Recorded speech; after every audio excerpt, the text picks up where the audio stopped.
Hey, what's up? John Sonmez here from simpleprogrammer.com. So this is not really an interview. This is more of a conversation book review, but I want to introduce you all to a good friend of mine, Manny, who has a YouTube channel called 2000 Books, and he's here in San Diego. He's a pretty cool guy. We actually went for, a lot of people want to like go and train with me pretty often because I do a lot of meetings. Like it's like, I don't have much time. So Manny actually like went and ran with me. I think we did like a 9 mile run, and he actually like ran the whole 9 miles. Like, and he was fine. I think he was in better shape after the 9 miles than I was. But that's pretty cool. So I had much respect for Manny after that. But also because of the work that he does on YouTube here, he's just he's one of those people who's an avid reader. He's akin to, I think, myself and Brandon Carter in that respect. That we pretty much, I think the three of us probably could like share books for like hours. We should just like have like a 3-day mastermind where we just share books, because we all read the same books and read so often, listen to audiobooks and whatnot. So I'm pretty happy to have Manny here. And what we're going to do today is we are going to review a book, one of my favorite books, called The War of Art by Stephen Pressfield. Not The Art of War. Okay, that's different. Slightly different tactics between those. But we're going to talk about the book.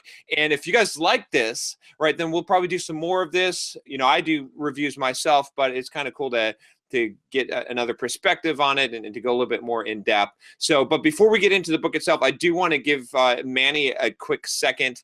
I'm bogarting the conversation to introduce himself and talk a little about his background, since this is the first time that you all are being introduced to him. So Hey, thanks, Manny. hey, thanks so much, John, for having me here. Really excited. And I remember that run. It was awesome. And I knew that if John says we're going to do 15 miles, I was going to run 15 miles because I wasn't going to let that go down. I wasn't going to let John think that I was a little bitch. So that's the way it was going to go down, man. But I enjoy running, but at the same time, that's my mindset. It's like, it's something that I feel like you and I are kindred spirits that way. Like, I believe in mental toughness. I believe in like that aggressive approach towards life, and not like bitching out and not taking easy ways out in life. So that's something I would have not done. But really awesome to connect with you, man. It's been fun following your work and see all your videos. You do a great job on the, because I get to learn something new. I used to be a programmer in my past life. So for all our simple programmers out there, I used to be a programmer, but very low layer programmer. I started with C and assembly, and I'm an electrical engineer, computer engineer. So I was writing code for embedded systems. I used to work at Nokia, Texas Instruments, Cirrus Logic, Qualcomm. So I did all of that. All in embedded systems, on video, DVD players, on cell phones. And before I left it all, the last job I had, I was at Qualcomm, and I was managing $1 billion plus cell phone projects for the likes of Sony and Nokia and Microsoft and a bunch of other companies. I held those accounts for a long time. So, and then I gave it all up to do 2000 books. So here we are. Yeah, that's it. I mean, sometimes you just gotta you gotta get on and out on your own. You gotta you gotta produce what you gotta produce into the world. So Yep. it's cool. Yeah, I definitely feel like we're kindred spirits, and I definitely agree with your philosophy about not pussying out, not bitching out. You gotta go for it, and that's it, because you get something. I mean, developing that mental toughness and developing that strength is so critical. Yeah. There's no denying that. And as I read all these books, and as I study all these books, and I've read over 1,000 books at this point, and one thing always stands out: the people who win are always the ones who have that aspect. You can call it grit, you can call it persistence, you can call it whatever you want to call it, but it's that thing, it's that toughness that you will wear out your problem. Like, you will do whatever it takes to get past that freaking obstacle, and you will continue to push through. And that's what makes a man out of you in some ways, or a woman out of you. Yeah, I call it like not letting yourself off the hook, right? It's like there's so many opportunities where you've got a valid excuse, like a reason why you shouldn't do something, or why it's going to be difficult, or why, like, yeah, you're fine, or hey, it's vacation or whatever. But then you know, when you don't let yourself off the hook and you force yourself to take that hard path, that's where like that's the moment where you have the chance to grow that you don't have when it's easy. And that's like, I it's hard, but I live for those moments. Like I try to push myself to say, okay, when I'm in this difficult position, this is the opportunity to grow and to really grow depth. Whereas everything else is practice. Everything else is just, you know, when it's going easy, it's those tough places where you really have to dig in to get it. That's where you actually get the growth. Yeah, and I think like that ties in directly with the book we're talking about today, right? The War of Art, because one of the things he talks about, Stephen Pressfield talks about, is the idea that resistance, and we're going to talk about resistance a lot, I guess, but one of the allies of resistance is the idea that there is rationalization. We can rationalize everything we do. We can rationalize our inaction. We can rationalize the fact that even though we saw that beautiful girl, we didn't go talk to her. We can rationalize the fact that even though I need to start my business, I'm not going to do it today because I need to save up money for tomorrow or something. Like there's always a rationalization for not doing that right thing. And it's logical. It sounds so cohesive. It sounds so good on paper. It makes sense. But it's going to take you down. It's going to, every time we're rationalizing all these things to ourselves, we're actually pulling ourselves back. That's almost resistance getting in the way. So maybe we should talk about what resistance really is here, you know, as we talk about the War of Art here. Yeah. Let's let people know. So Manny has agreed to. He's got a bunch of copies of the War of Art, and he's going to give those out. We'll switch the camera here so you can see him holding up the copies, and he's going to give those out to someone. We'll tell you how to get them so at some point in this talk. So this way you got to stay tuned here. But I think 5 copies. So yeah, so we're going to give 5 copies to 5 people, and we're going to tell you in the interview how to get those copies, brand new copies. I got them from Stephen Pressfield actually. So excited to give these away now. So they're not signed by him, but he has touched them, right?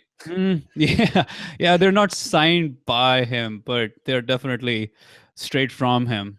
Yeah, so there might be some dead skin or something like, you know. Something like that, yeah. Yeah, so let's talk about the War of Art, right? Well, I mean, we're talking about resistance. And what is resistance to you? I think you and I talk, even though we don't necessarily talk, we haven't necessarily touched up on this topic very explicitly. I feel like we're on the same wavelength when it comes to this. So what is resistance to you? Let's get into it. Yeah, so this was one of the things that just connected with me right off the bat from the book. This is why it's one of my favorite books, is because I immediately related to this. Like resistance, he gives a personification to it, but resistance essentially, like to me, is just when you know you're supposed to be doing something, when you know that something is going to improve you in some way, and it's that thing that stops you from doing it. It's like, you know, if you're a biblical person, I think in Romans or whatever, Paul says, like, you know, I do the things that I don't want to do, essentially, right? Like, and it's that same, like, you can relate to that in a lot of different ways. For me, it was like, what, like, I want to do this, yet I do that. Like, I want to be fit, I want to lose fat, yet I'm eating this cake. Why am I doing that, right? You know, it's like, resistance is that thing that makes you do the thing that you don't want to do, prevents you from doing the thing that you do want to do, like the result that you want, and it's like that. It exists in so many ways, at least to me. What about you, Manny? What do you think? No, exactly right. Exactly. That's the way I think of it as well. It's that thing inside of you, that inner voice, that critic, that little, maybe there's this big Manny, but then there's this little Manny who's stopping me from going after my greatness, from going after the things that will actually make my life better. Resistance is almost like a gravitational pull here. You know, it's keeping us down from reaching higher, from going after our biggest dreams, our biggest visions, our biggest purpose, whatever it might be. And for a lot of us, sometimes it shows up very clearly in entrepreneurial ventures. You know, we know we need to start something. We know we need to go after that dream. We need to go after that vision, but somehow we keep pushing. The resistance, the voice, that critic. Or sometimes it's also the voice outside from other people, but that there's that resistance that's saying, don't yet. Exactly. You're not ready yet, or it's not going to be good. You're going to fail. And it's almost like we're never done winning it. So we have to fight this battle every freaking day. Like it's never done. And that's Stephen talks about it in the book. One of the best things I think that he talks about, and like if I had to give a one word summary of what his resistance is, for most people it's procrastination. And he talks about, this is why I love the book so much, is because it's so poetic in the way that he puts it. But he talks about the idea that it's resistance would be easy to conquer if it came at you and said, don't do this. But it doesn't. It says don't do it right now. Or it says like do it later. Like it cajoles you. It gives you the rationalization. It basically says, oh, but not now, because if you saw it, and I can forget exactly how he phrases it. He's a very good writer. So like the part of the reason to read this book is just because the way that that he conveys the thoughts are so poetic that it really sticks with you. But he essentially says, if I remember correctly, he essentially says that, if resistance came at you and was like, hey, yeah, don't do that. Don't write your novel. Right? It would you'd be like, oh, that's resistance. Yeah, screw that. I'm gonna fucking write my novel. But because resistance comes through the back door, and it's like, oh yeah, don't do it today. Do it tomorrow. Or then you get cajoled into it. Like it's not, you don't recognize it, and it's disarming you. And that's like the secret of, and that's it. One of the things, he just personifies resistance, makes it actually into like this demon almost that is, and that gives you a real sense of this battle, because you are in a battle. It's like you said, and it's a battle that you fight every day. Yeah, that's so good, man. What you just said there is so good. The fact that it's not like we're saying I will never do it. We're just saying I will do it later. And that's so insidious. It's rationalization there. Like we have found a reason for not doing it right now. Exactly. And that rationalization is going to take us to our graves. Yeah. Yeah. Oh, go ahead. Sorry. No. That's it's procrastination, it's rationalization. But yeah, procrastination is its biggest, as Stephen likes to say, it's the biggest manifestation of resistance. And I think that's what most, I think most of the people that I hear most commonly, I think from on this YouTube channel, that the thing that people struggle with the most, right, is really two things. And they're really the same thing. In fact, it's kind of funny because I was joking with Josh, my business partner. I was like, if I do a YouTube video on calling people fucking lazy, it will be popular. I guarantee you, because that's the most popular videos. And it's because that's what I think most people face. And that was me too. It's like laziness and procrastination. And that's why this book, it teaches you how to recognize that it's like everyone has this problem, and this is the biggest problem that stops you from doing what you want to do in life. And once you recognize it, then it doesn't necessarily make it easier, but it makes it so that you know what you're fighting. And so you if you expect something to be easy and you're like, oh, why is it hard for me? I don't understand. Then you're kind of discouraged. But if you're like, everyone faces this, and this is a battle, and this is hard, and you have to do this every day, then you know what to expect. So you're prepared. You actually bring the sword and the shield into battle, as opposed to just going out there and getting shot up with arrows. Yeah, man, that's so true. I mean, I actually created a video about this idea that we have to do optimism the right way. A lot of people have this rosy idea of optimism, in the sense, if I just believe, and if I just think that it'll all work out, it will work out. That's optimism. But that's very dangerous optimism, because you're not going to get that result. What you're saying, and and a lot of different books have talked about the same idea. The fact that optimism is not this rosy outlook. It's more of the belief that you will do it, but at the same time also realize that it's going to be really, really, really hard. It's the Stockdale paradox, as Jim Collins talks about in his book Good to Great, right? It's the idea in Think and Grow Rich that there's not one step to think and grow rich. There are 6 steps to this process, and two of those steps are identifying exactly what you're going to give in order to get what you want, and having exactly the steps you need to do in order to get what you want. So all of these are saying that, hey, it's not going to be easy. You're going to have to make sacrifices. You're going to do the work. And no part of this endeavor, this entrepreneurial venture, or whatever you're trying to do, is supposed to be easy. Right. But once you have this realization that life is supposed to be hard, life becomes easy. I don't know who is the Stoic philosopher who said this. They said, if you believe life is going to be hard, then it's easy. Right. But if you believe it's easy, then it's really fucking hard. Because exactly. because you are clueless to handle life at that point. Exactly. Yeah. Yeah. And it's funny because, I think that's one of those things that people don't grasp. Like, it doesn't get easier. You get better. And even then, I think that gets rationalized into, oh, so then it becomes easier because I'm better.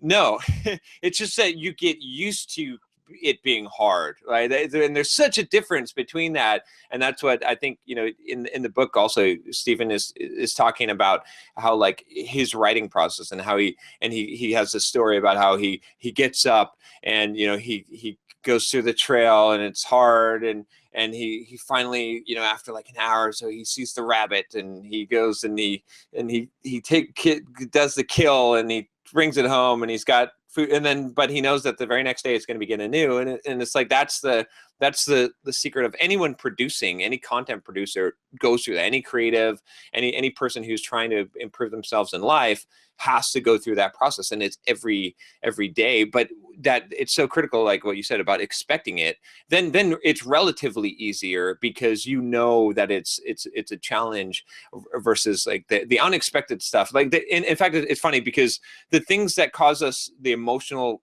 distress in life is when we have expectations on things, and those expectations aren't met. So when we have those expectations, like you said, of having things be difficult and knowing what to expect, we are more emotionally resilient, because we already expected that we're fighting Goliath today, right?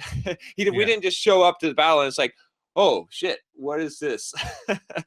Yeah, exactly. It's expectation. And as you said, everyone has to grow through it. It's impersonal. It's got, resistance is going to, it's universal, it's impersonal, it's everyone is going through it. And not only that, like examples, Henry Fonda, even till the time, like, I think when he was in the 60s and 70s, when he used to go up to stage, he was still throwing up right before going up on stage, right? Bruce Springsteen, every time he goes out for a performance, we call him the boss, right? Every time he goes out on a performance, right before the performance, he knows when he's ready, when his palms are sweating, his throat is tightening up, his stomach is all tightened up. He knows he's ready because that's when resistance is showing up the most, and he's out there to get it. Exactly. Everyone, no matter how great they are, they have to go and conquer that resistance every single day, every single time. So don't for a moment believe that you'll counter it or you will conquer it for the rest of your life. It's not going to happen. Every day is a battle.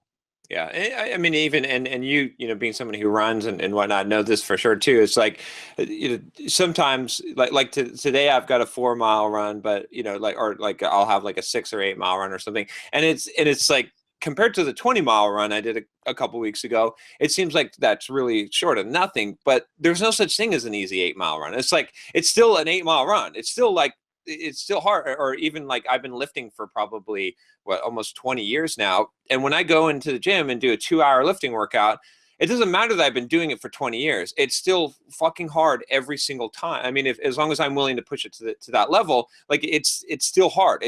You don't ever say, oh yeah, 2 hour, I got used to doing 2 hour lifting workouts, it's easy now. It's never that. And but that's everything in life. That's with every single endeavor in your life. And the thing about resistance is that it's endless. I mean, and if you try to, it is so insidious that it will stop you from taking action any moment. Any moment it can stop you. So every moment is a battle. Exactly. And that's amazing. Every moment is a battle. Not every day. Every moment is a battle. And this is an idea I learned from this book called 18 Minutes by Peter Bregman. Not sure if you read that one. I haven't. No. Okay, so it's a time management book by Peter Bregman. And he talks about the idea of when he wants to go out for a run. Okay. Right? When he wants to go out for a run and it's cold. He lives in New York City. It's cold. It's draining. It's wet. And he doesn't want to go out for a run. He says all he needs to do is tie his shoes and get out of the door. Yeah. And then it will all happen. So that moment, that initial war with resistance is so crucial, man. Like that's when, if you get it, that's when you push forward much further. That's when you've just won over procrastination in those small moments. And that's it. Oh yeah. Yeah, that's such a critical point, and that's what, even in the book too. Like Stephen is talking about, like one of the biggest things I got from the book was just like sit down and do the work. Like if you just put your fingers on the fucking keyboard and you start typing that book chapter, 10 minutes in, you'll be into it. You'll be into the battle, and you'll be. But it's the hardest thing to get your butt in the chair and to put your hands on the keyboard. You'll procrastinate, you'll waste time, you'll check your email, you'll go to Facebook, right? Same thing, for you guys out there going and talking to a girl. Like, you just got to fucking do it. You just got to, you can rationalize all day and say it's not the right time, not a hot enough girl, whatever you want to come up with, but you got to do it. And once you do it, then you'll be all right. Then you'll be okay. And then the next one will be easier, and the next one will be easier. But you got that first, it's always that first moment, that decision to actually do the thing, to put your shoes on, to go for the run, to put your hands on the keyboard, to go make a beeline for that HB10 or that you see, right? Like that's the critical moment. And once you conquer that moment, then everything else becomes a lot easier. Yeah. So yesterday I was leading a meditation workshop. I was teaching some of the fundamentals of meditation, mindfulness meditation. And one of the things that came down to towards the end, people started asking me, how can I start to, like, I want to meditate, but I can't do 1 hour of meditation. And I was like, please don't do 1 hour of meditation. Please don't even think of doing 1 hour of meditation. I want you to start by doing just 1 minute of meditation. Make a commitment to yourself to do 1 minute of meditation before you eat anything. Right. Let's try that, because what happens is when you can get that small victory, the tiny victory, then it starts to grow. You have just killed resistance in that moment, and now you're winning. Now you have momentum against resistance. Yeah, that's very true. And that's how you build habits, right? It's like you do that small thing, and then you repeat it, and then it's a reinforcing cycle, and because you can conquer it. Once you know you can conquer it, that's all that you need, the knowledge to do that. Yeah, and I guess that's what, like, Stephen talks about, in the sense, like, the way to beat resistance overall is to become a pro, right? He says we've got to become a professional if we're gonna beat resistance, if we're gonna, like, take it down and beat it all the way. We've got to become professionals. So I feel like in some ways, when you go out to do your workouts, when you are doing your bodybuilding, you feel like a professional in that domain, right? And when you are out doing your work, and when we're out, like, doing our day-to-day videos and stuff like that, we've got to dedicate ourselves like a complete pro, rather than take it as an amateur and say, today I'll take the weekend off. I'm a lifestyle entrepreneur, so I just take it as it comes. Like, come on, man, that's all fine and dandy, the 4-hour work week and all that shit, but that's not how pros really make it happen.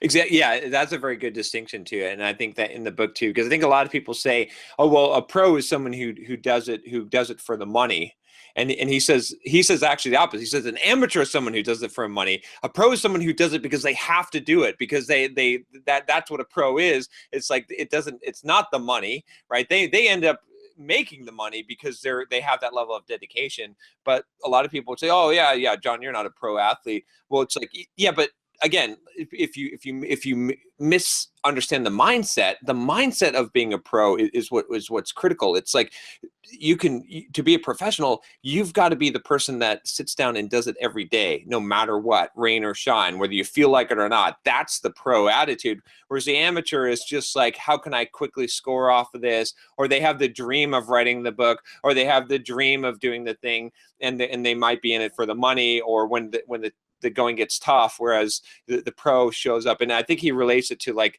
showing up for work, right? Like you show up for work every day, right? If you're working a regular job, you don't just like, you're a pro at that. Like that's what you do. And it's the same thing, like the professional, whether you're writing, whether you're freelancing, entrepreneur, right? Whatever you're doing your workouts, you're the pro if you have the mindset, if it doesn't matter, if you're just showing up no matter what, and you're not going to let those excuses come into play. Whereas the amateur is like, oh, they have a thousand reasons why they can't write today, or why they need to skip the workout, or why they're not going to do this thing or start their business, or why it's not going to work out, or the timing's bad. But the pro just sits there and does the work day after day after day. Yeah, yeah. I mean, I like to think of it as if I am approaching life as a professional athlete, right? Because professional athlete are the pinnacle of how a pro performs. Not only performs, though, how they practice. And that's something I learned from Kobe Bryant. You know, he's legendary with his practice. And I'm sure Michael Jordan did the same, but I guess Kobe is more of a contemporary for me here. So one of the things that Kobe used to do, like his practices are unbelievably intense. He used to Right. wake up at 4 in the morning, get to the gym by 5. And, when everyone is rolling in at 8 or 9 or 10 a.m., he's already been there for that long. And that's when he's actually won championships and he's going back to work again. Same with Tom Brady. He is supposed to be the hardest worker in the team. He shows up the first, he leaves the latest. Like, that's just what pros do. That's what pro athletes do. These guys give their very best every freaking day. Right. It's so fascinating to watch these guys do their work because you can learn so much from these pro athletes. Oh yeah, yeah, definitely. And it's like, the thing is like if you want to be a pro at a thing, think about what the pro does. And if you do what the pro does, right? I mean, I really have the belief, I know a lot of people are disagree with this, but I think anyone can go to the Olympics. If you are willing to do what an Olympic athlete does for their training, yeah, I mean, maybe you're not going to win gold. I mean, maybe, you got to have the perfect genetics maybe to win gold. But, although I wonder if the author of Peak would disagree with that even in many aspects. But essentially, like, if you're willing to do the work and you're willing to act like the pro, and the same thing, I was thinking, one of my friends said, oh, that his son was being benched on the Little League baseball team, right? And I thought, well, there's a real simple solution for this. Rather than arguing with the coach, just have him practice 3 times more than everyone else. Mm-hmm. It's a guaranteed solution. I mean, if he practices 3 times more than anyone else, it won't immediately happen. But next year, he will be the A player. Like, he'll be the first string. There's no doubt about it. Like, it will happen. It's almost on. This is like, trusting the process. It's automatic, and that's, I think we forget that, is like that. Being the pro is the guaranteed way to get the result. There is no shortcut. There is no you have to put in the work, and that means that you have to do it rain or shine. And Yeah. and I've gone through this with my writing, with writing a book, with YouTube videos. I mean, shit, there's times when I'm like, I don't know what to say. Like, but I'm doing 2 YouTube videos a day. Fucking doesn't matter what's happened, and that's what makes me have success at it. Yeah. Yeah. And I want to make the distinction for people between the process pro and the outcome pro, in the sense, I don't want people to think that they want to become the results pro in the Right. sense that they're thinking that, hey, I need to have results like Kobe. Well, that will come, but first you got to work like Kobe, right? And that's what some of these parents are struggling with, because they have the wrong mindset here. They're thinking, well, we need to get the results. We need to get the results for this kid. But no, we need to get this kid to work hard. The results will follow. As you say, trust the process. And I think Mindset is a great book for that. It talks exactly about this idea that, we can grow into anything. But as long as we trust the process, as long as we trust the process, rather than just believe that we're only doing it for the outcome. If we are going to work for the effort, if we're going to do it for if we're going to do the hard work for the sake of doing the hard work, for the love of it, then the results will follow. But Exactly. if we put the cart before the horse, it's very dangerous. Exactly. I think I think actually Stephen quotes it in War of Art, the Bhagavad Gita, where he says, like, that we're entitled to our labor, but not the fruits of our labor, which I think is a very powerful statement. And when you start thinking about your whole life that way, that the work is what you've got, right? I think that's when you actually ironically get more of the fruits. But when you're, like you said, when you put the cart before the horse, you're focused on the results. You're focused on the thing. And when you don't see the progress, you don't see you miss the stuff that's happening underneath the surface, because that's where you're growing and changing. And, like, those metamorphoses come from being able to sit down and do the work or do the practice sessions, and then over time, and then all of a sudden you see this bloom that happens, and then that's where you see the results. But, like, if you're focused on the results from the very beginning, you get discouraged. Your aim is wrong. Your aim should be on becoming the pro, being the person who sits in and writes. And I mean, even Stephen Pressfield's story of him spending so much time before he was writing every day. And I think it's funny, like in the book, he talks about the story where he wrote his first book, and then he went over to his kind of mentor buddy in the trailer park or whatever it was, and he said, "Oh, good kid, now start your next one tomorrow." And that's the that's the attitude, like, that's what we gotta have, is like, it's not done, it's never done. You're going on, next one.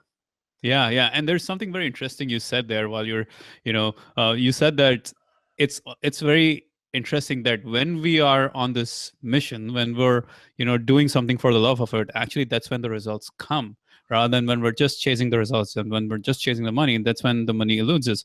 And this is something fascinating that Jeff Bezos talked about in his book. He said, if you can either approach your business as a mercenary or as a missionary. When you're a missionary, you're on it because you want to do it, because you believe in it, you believe into the cause, you believe in the purpose, you're after it, right? But when you're a mercenary, all you want to do is make a quick buck and get out of it, right? And he said, if you actually approach business as a mercenary, as a missionary, in the long term, you end up making more money and doing good. But if you approach it as a mercenary, none of them happen. Exactly. So, right. Yeah. And most of us approach our lives in the mercenary, right. It's like we make these short-term decisions to make money instead of the things that will actually benefit us in the long term in the career. We're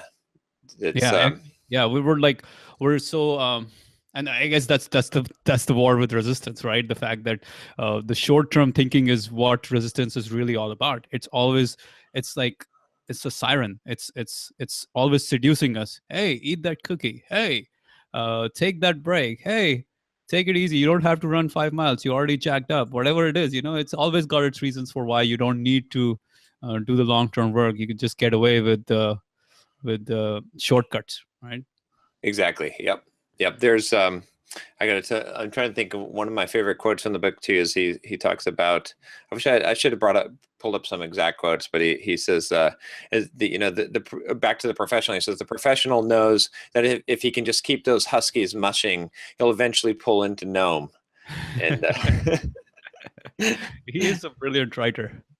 Yeah. And that's what I kept on thinking, like, that actually struck me. I remember when I was doing my Pluralsight courses, when I had the goal of doing like 36 in 1 year, and I was at like course like 15 or so. I was like halfway there. I remember running on the beach one day, like I was listening to War of Art, and I remember that phrase because I was having a hard time struggling. Like it was tough. I was like, man, I got to finish this. I got to keep on doing this every week. Every week I got to do this.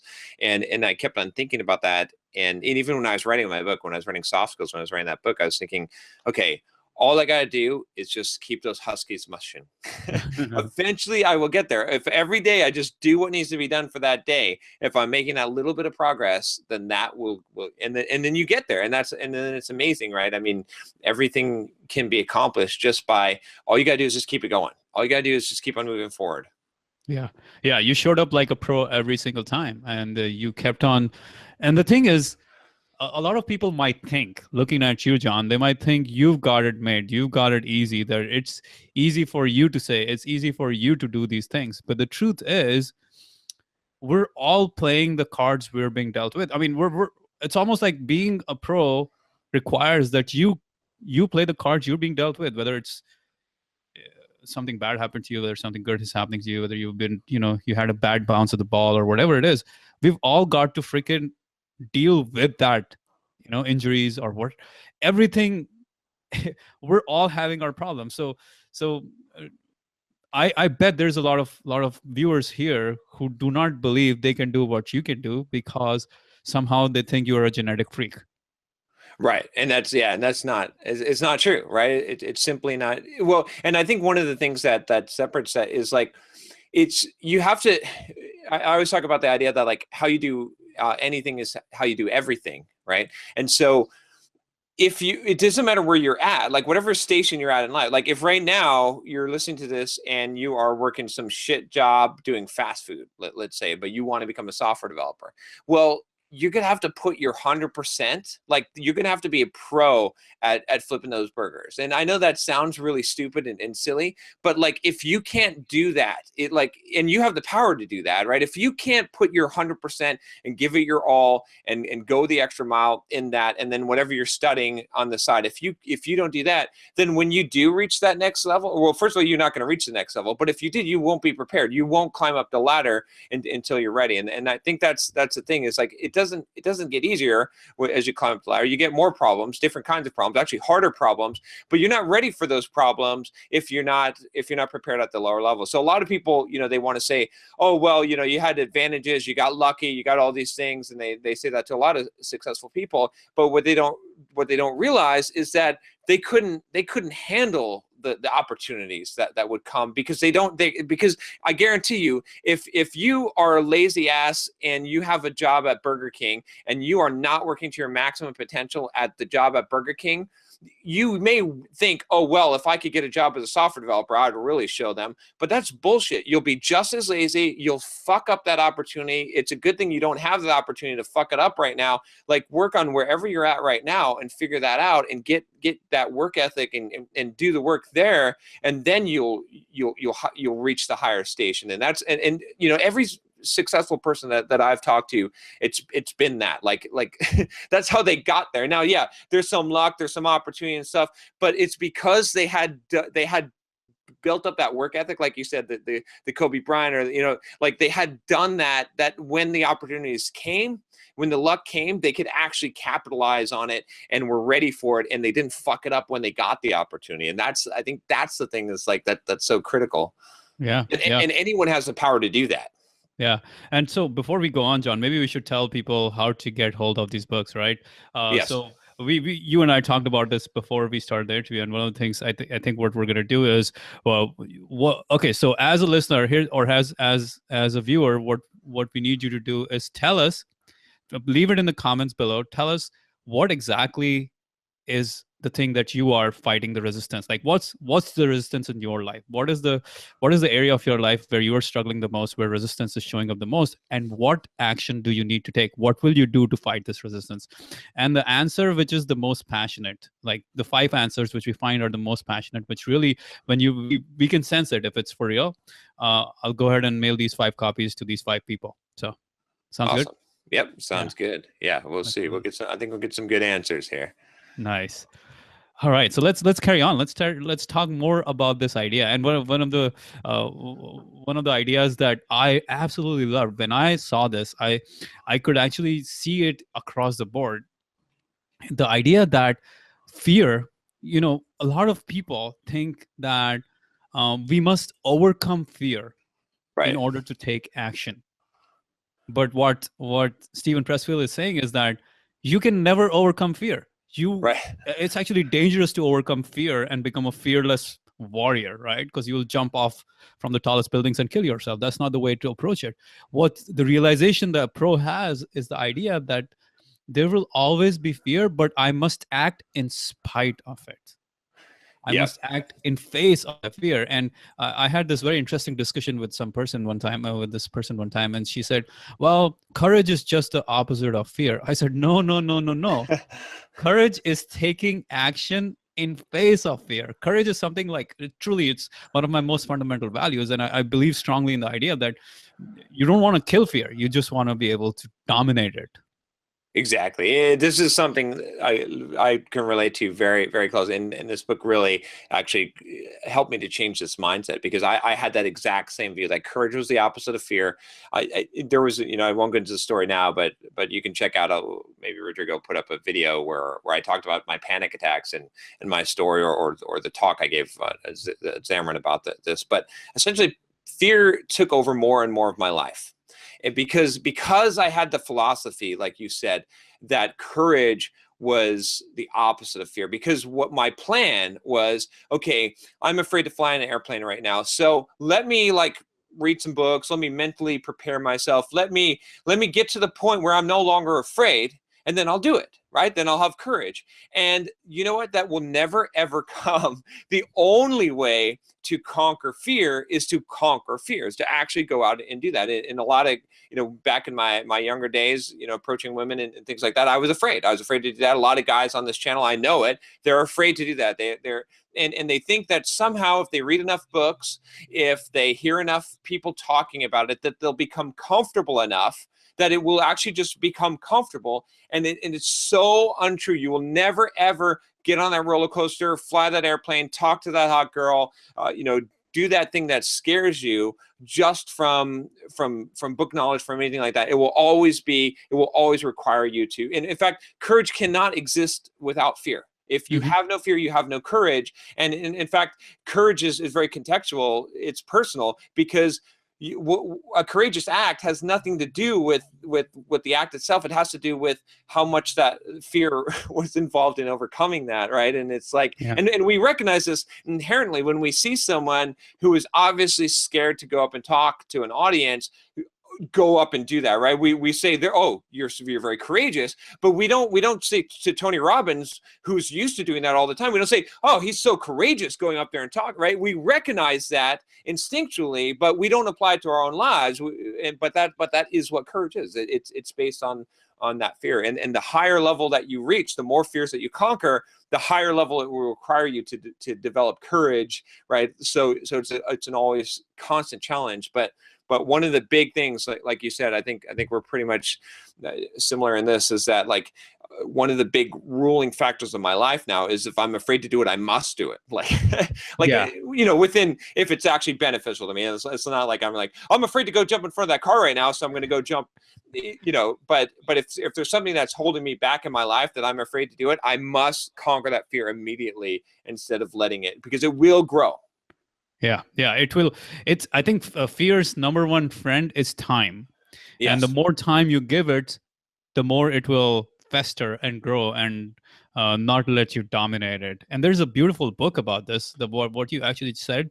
The book is called Feel the Fear and Do It Anyways by Susan Jeffers. It's all about the idea that no matter what fear you have in life, she gives strategies exactly how to go about conquering by taking action, and she gives specific strategies to do that. But again, the title of the book is very telling: Feel the fear and do it anyways. Yeah, that's the courageous action right there. Fear is always there, but the courageous action, that's what the pro is doing. That's how you beat resistance. You feel it, I think the beauty of the amazing thing about this book, John, to me, was just the realization that this exists. Just the realization that resistance is going to be there. Yeah, because you don't realize what, and the fact that he's given it such a personification makes it so that I can, like, what I mean? Like, I know I'm fighting this battle. I can almost, like, when you know what the enemy is, it's almost like, again, another religious book, but C.S. Lewis's Screw Tape Letters, if you've ever read that book way back, when it was like he was giving the devil a personification so that you could see the tricks, right? And it was a very similar type of thing. Is like, once you've identified the enemy and you can see what it is and you've given it physical characteristics, it's easier to conquer because you can recognize it quickly. It's like when you're deceived and you don't realize what the enemy that you're fighting is, that's when you're in trouble, because you can't fight something that you don't recognize. It's like the best way to deceive someone is to not let them know that you're doing it. If I'm obviously tricking you, or if I'm obviously fighting you, you can come against me. But if I come in and I'm a a silent assassin or whatever, you don't know. You don't have any way to defend yourself because you don't recognize the enemy. Yeah, I mean, why are we scared of the dark? Because we can't see. It's the unknown, right? That's what scares us. But if there's light, if we can see exactly who the enemy is, things become much easier. We know what we need to do. I mean, if it's a snake, or if it's a leopard, or if it's a freaking person with a knife, every one of them is a different thing that requires a different approach to this thing. So understanding that we can now, we can clarify who it is, allows us to fight a much cleaner battle in some ways, and become a pro at it, in the sense a pro at fighting this, pro at never letting this never letting this be an easy way out in life and just constantly constantly punching it in the face. Yeah, exactly. Um Oh, Go so ahead. I want to ask you about so what do you think about the last section of the book, right? Section 3 now.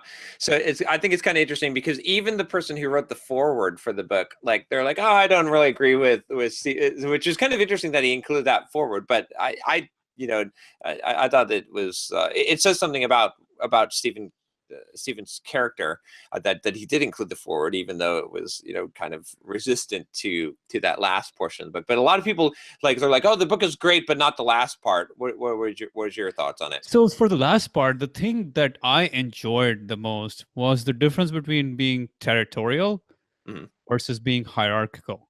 Like I Mm-hmm. could totally understand. Like that's a part that spoke to me. And also the part about being a hack.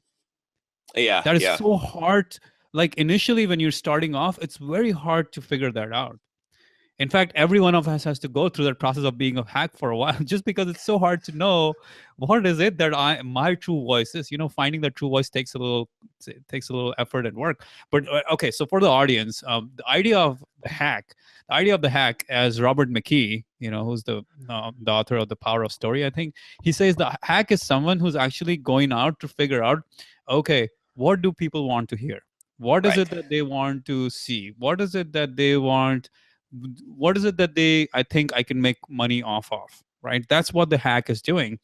But the true pro, or I guess the true artist or the true pro, is saying, I don't care, I'm going to do what truly calls me, I'm going to do what I enjoy, I'm going to do what really excites me.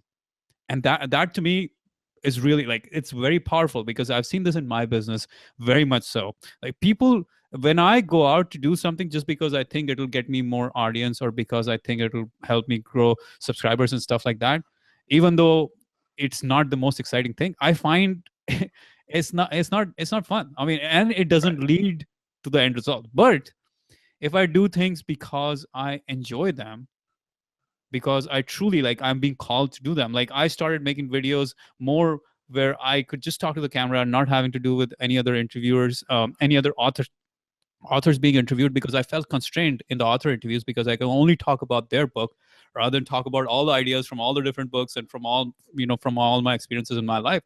When I do those things, I get a lot faster and better response. Yeah.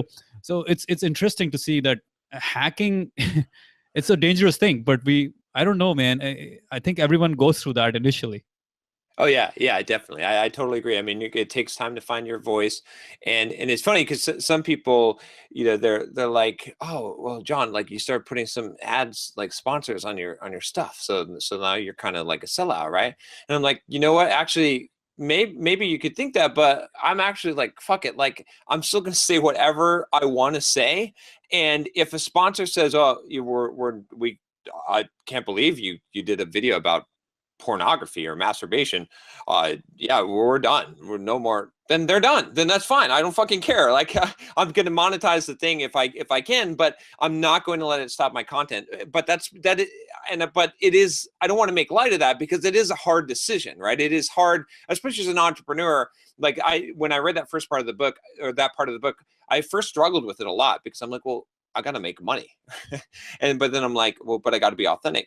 And I've gone on other, on one side of it to the other. And I finally landed in the spot now where I'm like, look, I'm going to do what I'm going to do.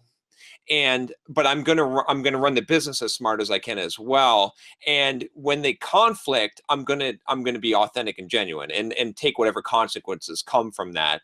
And that's, to me, and that's actually built more success. Like, as the YouTube channel has started growing since I said, fuck it, I am going to just unleash it. Like, I don't care. Some people aren't going to like this. They're going to be pissed off. This is not the best way to make money, but this is genuine and authentic, so that I'm not being a hack. And that's so, but I think there is somewhat of a balance. Like the one thing that I was like, if you're just a pure artist and you don't care at all about like, what is going to make money, then I don't know. I think an entrepreneur is like an artist who is also paying attention to the business, and that's like critical. At least that's what I found.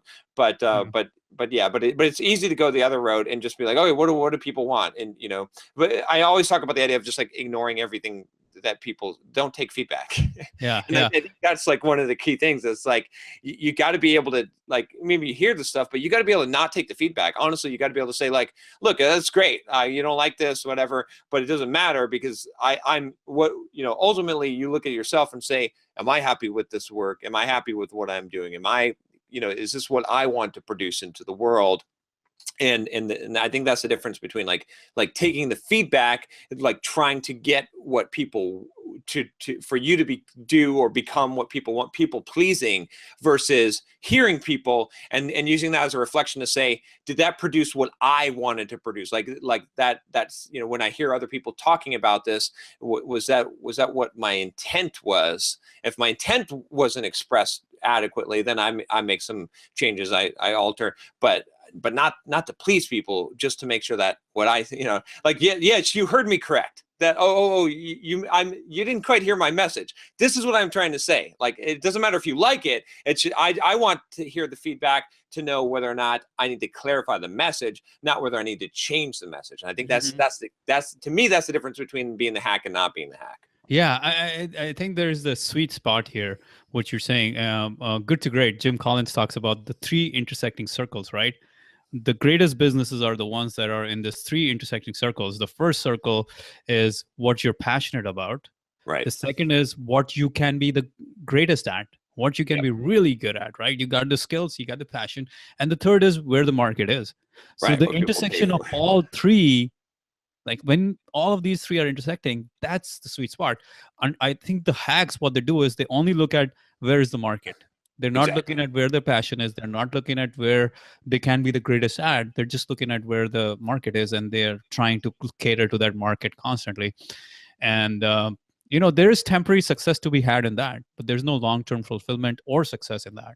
Yeah, we were having this discussion about I think some of your buddies that do a lot of Facebook advertising, and they look for these angles, like they look for they see all the angles, and they're making these big bets, and they're making tons of money, but they're like, it's like they found a loophole, they found like a short little scam that will work for a short period of time, and that's exactly, like, in my mind, that's exactly the hack. And again, not to knock, like, I mean, yeah, those guys are making money, they're and they're working hard, they are. But because they don't have those other two circles, it's not a long-term thing, and it's probably not super fulfilling. Like, the money's probably good, what the money buys is probably good, but I know that I won't be fulfilled unless it's like the intersection of those three circles. Yeah, it was an interesting conversation. My friend said, "Man, if only you knew if you knew how hard it is to do these black hat things, to do these, kind of sort of sorted things, or kind of sort of like what you would call illegal things." I'm like, it doesn't fucking matter if it's hard. It's still right. It's still the wrong thing to do. Just because it's hard to rob a bank doesn't make robbing a bank a good idea. Exactly.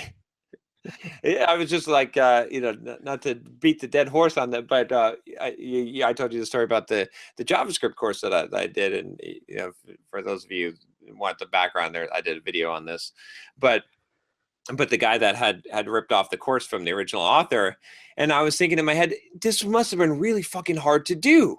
Just about as hard as building your own course.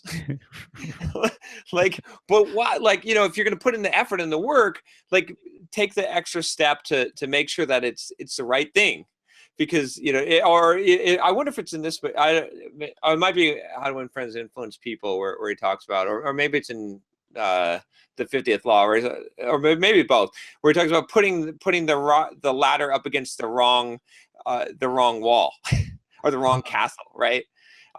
Maybe the 7 Habits. It might be. Yeah. One of those books are, I think it's been said multiple times, but like, if you put the ladder up against the wrong wall, that's like, all the work you do, all the effort you do, you're going up the wrong wall. Like, that's, you got to make sure that the ladder's on the right wall first. Otherwise, all that work and that effort, it becomes a waste. And and that's exactly what actually, the last part of the book is also talks about the idea of territorial versus hierarchical. A lot of people are climbing that hierarchy, whether it's in their job, mostly in their jobs, or in whatever domain. and they think that's the only way to win in life. But the true artist or the true entrepreneur, I would say, they're thinking more territorial. They're thinking more bigger picture, in the sense it's not about climbing this one ladder. It's about saying, this is the thing, this is what I own, this is what I enjoy, this is what I work on. And it doesn't matter what the hierarchy or what the external hierarchy someone else is climbing. I don't care.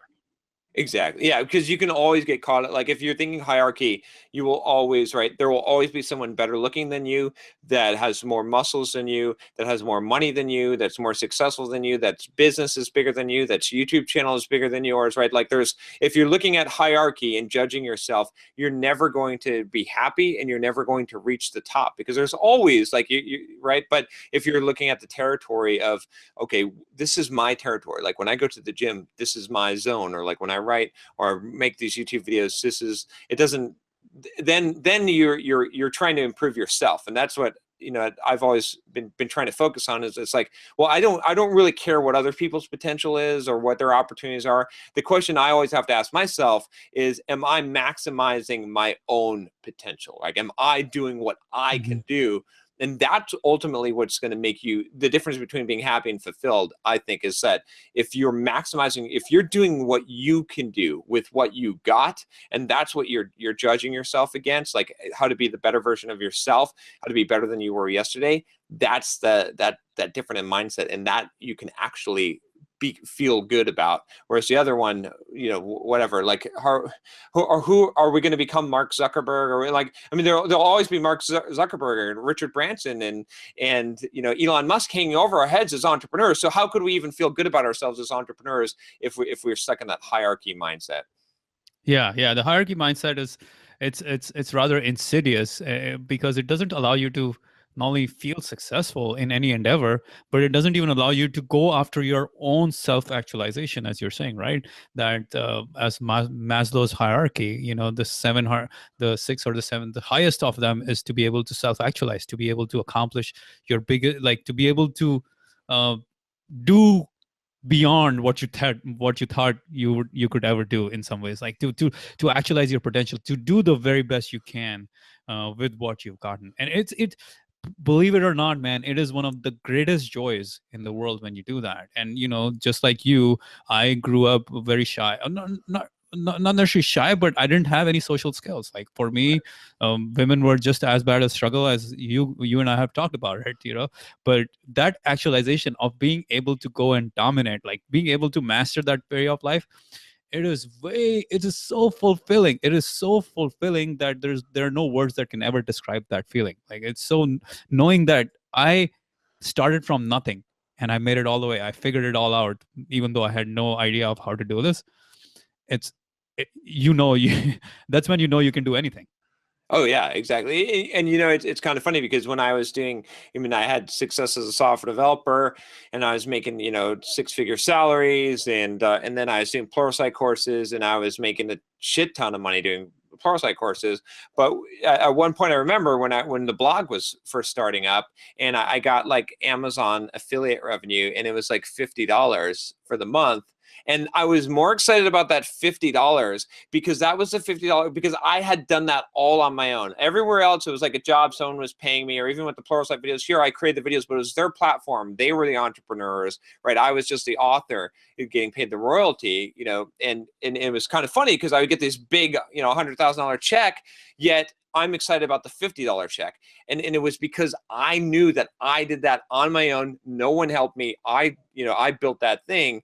And that was the thing that was important to me. And in fact, that's why I stopped doing Pluralsight courses. Everyone was like, oh, you'd be making millions and millions of dollars if you just kept on doing that, like the rate that you were doing it. And I was like, no, but it's important to me to know, because the most fulfilling thing is that, like, I built, like, when I look at Simple Programmer today, it's like, I did this. Like, this was my hands in the clay, molding the thing. No one came and gifted it. No one came and like made this, like had a magic wand, or not that people haven't helped me build it, but it was my vision that came into being. Like, it wouldn't exist without me. Whereas those other things, they would exist, they would go on, but this is my creation. And that's what, to me, this, like, that the entrepreneur becomes the artist. Like, those things are tied together for me. Yeah, yeah, and I think it ties together with like almost the starting of the book where Stephen talks about the idea that there are two lives that we all have: the life that we are living, Right. and then the life that we want to live, the life that we dream of living, but we're not living yet. And that's what, when we are pursuing our dreams with passion and we're going after them and we're able to realize those dreams and those lives become one, that's the greatest joy in life in some ways, knowing that I actually am able to live the dream that I dreamt. you Exactly. know live the life that I dreamt, rather than just uh, the majority of people who just have these two lives and they never come together. And have you made it, right? Like it's I always talk about the idea that like I wouldn't want to win the lottery, and a lot of people are like, oh, that's bullshit, and well, fine, that's fine for you, but I would want to win the lottery. It would solve all my problems. And like, yeah, the way that you earn the thing is directly influences the joy you'll get out of it. And it's like if you get stuff handed to you, you will not get fulfillment, like, because it's not about the end goal, it's not about the thing, it's about who you become in the process of getting it, and knowing that you have attained that thing. That's ultimately, the value. Like if you play video game and you use a cheat code, you might get to the end, but do you feel like at the end you're like, man, I really kicked ass? You're like, no, I used a cheat code. Like, so there's no value in it. Yeah, there's so much value in hunger, the hunger and going after it. Actually, I watched that video of yours and I was thinking about what you said, and I was like, well, you know what? I'll take the lottery, I'll take the winnings, and I'll give that to my parents. I'll put them away, I'll put them in investment, but I will go back to doing this business, and I'll go back to being as broke or as whatever I was when I started in terms of doing the business, because that's when the hunger is, and that's when it actually will make me do this business very well, rather than, you know, have everything available to you. Then it will be really hard to do business. Exactly. Yeah. Yeah. Yeah. That's true. And that's like, and that's what actually one of the struggles that I had as I start to become successful and make money, especially from the ventures I've been doing, is it's like, well, now, like, how do you have that hunger again? And you got it. You just got to realize that, like, you still got to keep on going, so. One thing I wanted to mention too about the book too is the idea of well, in the last section, like the whole creative, like the muse and the, like, coming into, that was the kind of mystical section I think that a lot of people didn't really like, but I actually liked that. I thought that was actually pretty good. But I don't know, what do you think about that? I struggled with that too, man. Because like one of the things he said was, "You're just here for this calling, and you should find that calling and do that thing." I don't know about that anymore. I believe that we can do whatever is in front of us right now, whatever the calling is right now, and my calling might change 5 years from now, 10 years from now. I may not be uh, this person the way I am, or the way I'm expressing the things. Like I used to be, so I started as a physicist. Then I Right. moved on to electrical engineering, computer engineering. I did all that. It was great joy for a while. And then it was done. Like I was like, yeah, I'll move on to do something else. I want to do my business. I want to start a business. So I'm kind of torn about the idea of that one muse for the rest of your life. Don't know, man. I would say that, I firmly believe that that we have like a purpose in our life, and that our purpose is, it transcends a particular action or vocation, or what you're doing. And we have different purposes that we're driven towards. I think I've talked about before. I've told you, like the way that I figured out how to find your purpose in life is to figure out, no matter what you're doing, no matter what context or station you are in life, what would the one thing be that you would do no matter what, right? And for me, it was that I would learn everything possible about that subject and condense it and share it with other people. That's like, I would have to gain the knowledge and share that wisdom. And that's like, and as I look through my life, I've always done that, and I always did that, and that's the thing that lights me up the most. Where some people, it might be like analyzing problems, or like solve, like, I don't know, different purposes. But for me, that's my purpose. And so that could be expressed in no matter what I'm doing in life, that I can be living my purpose regardless of the job, regardless of the circumstance, or thing like that. It's amazing what you just said, because I feel like that's what I do right now with my YouTube channel and the business in general, like the podcast and everything. Is the same idea that I take ideas, I compress them, and I distill them for all of us, right? And funny enough, like last Saturday, I was at a housewarming party, my friend's party, and like it was just three of us guy friends sitting there while everyone was away, and we got into this conversation weirdly enough on a housewarming party, and I was like, okay, so what do you guys think my strengths are?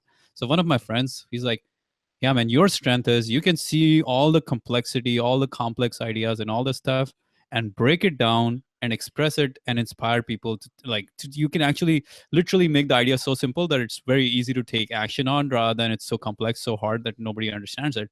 And my other friend was like, yeah, man, you just got this thing for making complex things simple. And then I'm like, dude, you're copying John's tagline here. Like, what the hell?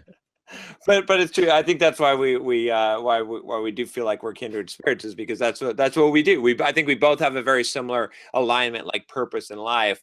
That, like, I'm sure that I could guess that when you were a physicist or when you were an engineer, you're probably doing the same thing. You're probably teaching other people. You're probably the mentor. And that's probably why you accelerated quickly in your career, is because you had that attitude. And that's it's the same. That's what I couldn't stop myself from doing that. Yeah, I think the part that was common also was inspiration. Like, I was always drawn to that, the fact that we could all be more than what we are, and that's something that's always called me. So being able to talk about or being able to inspire myself and inspire others is something that I always get drawn to as well, while I'm taking all these ideas, conceptualizing them, and not only that, like I think of all the dimensions. So, even if I'm thinking business, I'm thinking, how does it relate to rock climbing or sailing? Or how does my sailing idea that I learned today relate to my business? Or how does dating idea relate to business? Or, it's all a web that all interrelates in some ways. And the beauty is when you find something that actually just, this makes sense in every realm of life. Exactly. And yeah, and that's funny because you think that, like, there's a lot of very skeptical and critical people that want to say, in fact, I know it because they're here on the YouTube channel commenting, and they say, oh, well, you do you have a psychology degree, or like, well, you can't be do you think you know more than a medical doctor or a psychiatrist, or do you think you know more than a fitness person, a certified trainer, or do you think you know more than a physicist, or all these different things? And they're throwing out these credentials. And what I find is that people who are successful in one, like super successful in one area, it carries over. So there's so much carryover, like you said, that they excel in all these areas. So it's as a skeptic, and a lot of people that say these kind of things, they can't relate to this because, to be honest, they're lazy asses who are just conquered by resistance, and they've never done anything with her. They've never been the best at anything in their life except for maybe playing World of Warcraft, right? And so what ends up happening is they don't realize that, like, yeah, once you hit like that high level of ability in one area, or you learn a lot, or you gain a lot of wisdom in one area, it carries over to such unrelated things, and you're able to go up to the expert level in multiple areas, and really you see that it's that whole principle, who has more will be given more. It's such a true thing. Is it's like, if you have more, if you're more successful, you will be more successful. And the people, there's this huge chasm and divide. And so it's very hard for people to see across that chasm, but it's because those things are cumulative. Someone, I would guarantee that someone who's elite level athlete is probably going to have a very high chance of success of becoming an elite level entrepreneur if they pursue that, right? Because it's something that seems so unrelated, it actually does carry over. Yeah, it's so true. You said what your people on your channel say. It's the same thing. Like a couple of weeks ago, I was talking about something, and I said, "Hey, by the way, I'm giving this talk on mental toughness, and you guys should come." And the guy's like, "So you're a psychiatrist or something?" I'm like, "No, I fucking do this shit, man. Like the psychiatrists, I don't know if they do it, but I do this. Like I So it's interesting. Like, yeah, you don't need credentials or degrees to actually make shit happen, to actually have to say that I can teach this to the world, because the truth is, I know a whole lot more than most people will ever know, especially because I do research and also I live this. So it doesn't like and it's true for all of you who are watching. In some way, about certain things more than a lot of other people. Exactly. You are just not owning it yet, probably. Yeah. And if you think about it, just like an amount of time, like it's like, again, I get it all the time, the same thing. And it's like, I mean, just the other day, someone was like, you know, I was doing some video and I said something about my 2-hour lifting workouts. And it was like, oh, if you're spending 2 hours in the gym, you're doing it wrong. And I'm like, okay, look at me, like send me your pictures. And if your pictures look better than mine, if you have a better physique than mine, then we'll talk. But if you're not a practitioner, then it's all theoretical bullshit. I don't care if you read a book by someone who has 5 PhDs. I want to see if they're saying, you know, that they're getting fit. I want to see the results. I want to see, you know, the same thing like with psychology, or like how many psychologists are fucked up in the head? How many psychiatrists are just as depressed and unmotivated and sit and watch TV, right, as everyone else. And again, and the other aspect to that is like how many Americans, how many people out there spend 4 or 5 hours of the day watching TV, watching sports, you know, playing game, like doing shit that, like, imagine, right, if you know, I mean, me and you, we spend all those hours reading books, like doing stuff like all those hours add up over time. And so, yeah, there's going to be, if you do this for 20 years of your life, there's going to be a great fucking divide, right? And so, like, you know, the people that are actualizing and actually doing things and applying the things to their life, or practitioners, they're going to be like you know, tons better than the average person that spends 4 hours a day watching TV. And so, you know, that's how it is. So it's like, it might seem impossible, but not everyone is living the same lives. Not everyone is, right? Some people are literally putting out 4 to 5 times, or absorbing 4 to 5 times the amount of information as the average person every single day, and actually putting into practice. And that divide is going to grow very, very quickly. Yeah, it's the compounding effect. You know, over time it will grow. Literally, figuratively, it will happen. Sometimes what happens, and I think this is something that happens with early stage entrepreneurs, like they think they want the results very quickly. Yeah. So they get impatient, right? Oh, the results are not here yet. They're not here yet. They're not here yet. So they start messing things up in the process of, you know, in this process now, because compounding, the screwed up thing about compounding is it's not visible to the naked eye. You know, Exactly. what, Yep. as humans, we can only see A to B. We can see simple logic. We cannot see this compounding. We can see simple interest work. We cannot understand the power of compounding. Like just yesterday, my podcast usually gets around 10,000 plus downloads a month. Yesterday, just in one day, I got 8,000 downloads. Like, Wow, boom, just like that. And I'm looking at it, and I'm like, shit. So my podcast has been around for a year. You know, we've done 100 episodes, and I'm like looking at it. I'm like, wow, that happened. But in my mind, I'm like, nothing changed. I still go back to work tomorrow and I do the same things over and over again. Like, I don't even know how I got it. I have no idea. I cannot figure that out from my stats. I cannot figure it out from any other way. I have no way of figuring it out. But all I know is I've got to go and freaking do the thing all over again tomorrow. And it's, I don't know when the exponential things will happen as a result of the hard work I put in. But that's when I said, hey, man, just got to trust the process. Like, people are asking, hey, how did it happen? I'm like, I have no idea.